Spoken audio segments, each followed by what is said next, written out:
जैसे आप एक स्टोरी पिक करते हैं उसके मैट्रिक्स क्या होते हैं, क्यों आप वो स्टोरी पिक करते हैं, और मतलब कौन सी वो स्टोरीज रही है जब से आप कैरावान में काम कर रहे हैं कि जिसमें चैलेंजेस बहुत ज़्यादा रहे हों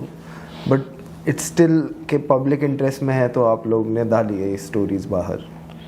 हमने हर तरह की चीज़ें एग्जामिन की हैं। परहैप्स सबसे ज़्यादा पब्लिकली जो स्टोरी जानी गई थी वो डेथ ऑफ जस्टिस लोया पे हमने जो सीरीज़ की थी, और वो स्टोरी का बैकग्राउंड क्या था कि सोहराबुद्दीन केस जो गुजरात में हुआ था उसमें जहाँ तक एनकाउंटर किलिंग की बात आती है, क्योंकि एक कड़ी है, शायद लोग भूल गए हैं कि गुजरात के 2002 दंगों में एक बहुत इम्पोर्टेंट मीटिंग की जिक्र आती है, जिस मीटिंग में एलिगेशंस थी कि मोदी ने कहा था अपने पुलिस और एडमिनिस्ट्रेशन को कि आप कुछ ना करें, जो हो रहा है होने दें, और इस मीटिंग के बारे कई जगह जिक्र हुआ है। और जो 2002 के बाद जो इंडिपेंडेंस इंक्वायरी हुई हैं उनमें ये बात उठी है, खास करके जो उस टाइम पे सरकार में कैबिनेट मिनिस्टर थे हिरन पांड्या, उन्होंने एक कमीशन में इसके बारे सपोजिटली एविडेंस दिया है, और जब इस एविडेंस पे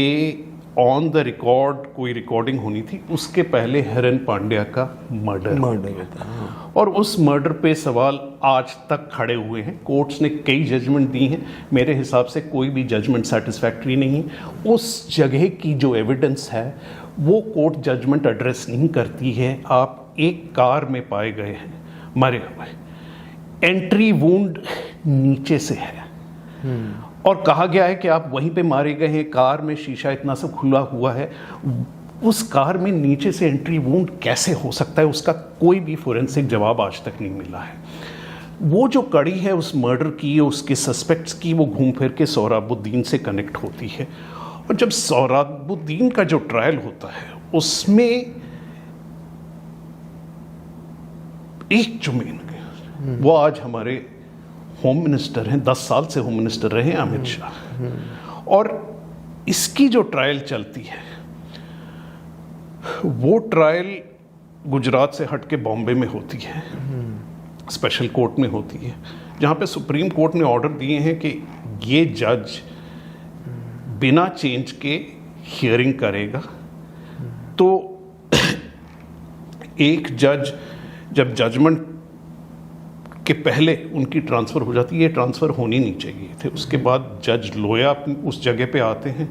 जज लोया की फैमिली ने हमें टेलीविज़न पे फिर बयान दिया कि उनके ऊपर बहुत प्रेशर था कि वो पॉजिटिव वर्डिक्ट, पॉजिटिव का इस केस में इम्प्लीकेशन क्लियर है, पॉजिटिव अक्यूज्ड के फेवर में जो हुए बेसिकली। नागपुर जाते हैं उनकी डेथ हो जाती है, 48-49 ईयर के थे वो, और उसको हार्ट अटैक दिखाया जाता है। तो हम इसको लेके जब सवाल उठाने लगे तो बहुत सारी ऐसी चीज़ें सामने आई जो एक नेचुरल डेथ के ऊपर क्वेश्चन मार्क उठाती हैं,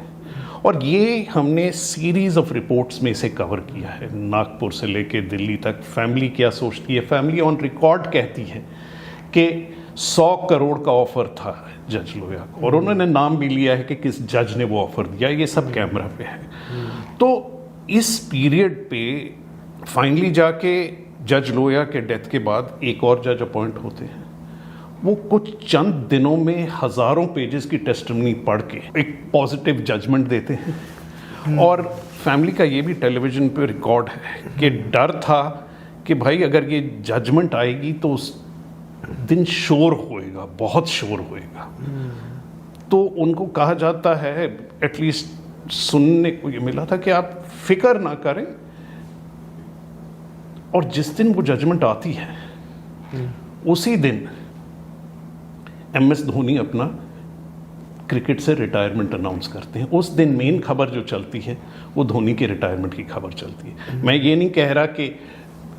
उनको ये पता होएगा, बट क्रिकेट बोर्ड में लोगों को पता होएगा, डेट्स का क्या कनेक्शन है ये मैं नहीं कह सकता, ये हमारी इन्वेस्टिगेशन के बाहर है, पर ये दोनों चीज़ें एक दिन होती हैं। अब ये पूरी कड़ी को रिपोर्ट करना, इंडिविजुअल टेस्टिमनीज जाना, क्रॉस चेक करना,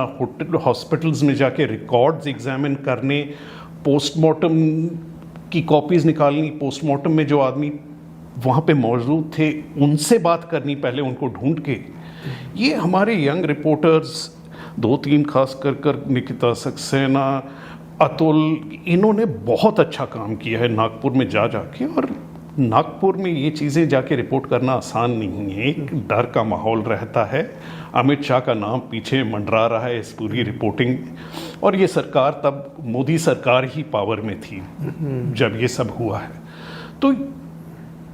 और इसका इम्पैक्ट भी इवेंचुअली जाके होता है। फाइनली आई थिंक इंडिया की, इंडिपेंडेंट इंडिया की हिस्ट्री में पहली बारी 4 सुप्रीम कोर्ट के सिटिंग जजेस एक प्रेस कॉन्फ्रेंस करते हैं जिसमें वो चीफ जस्टिस की procedure of allotment of cases पे सवाल उठाते हैं, और ख़ास करके वो लोया वाला केस मेंशन करते हैं खास तौर पे। ये अलग बात है कि उसके बाद कड़ी ऐसी थी कि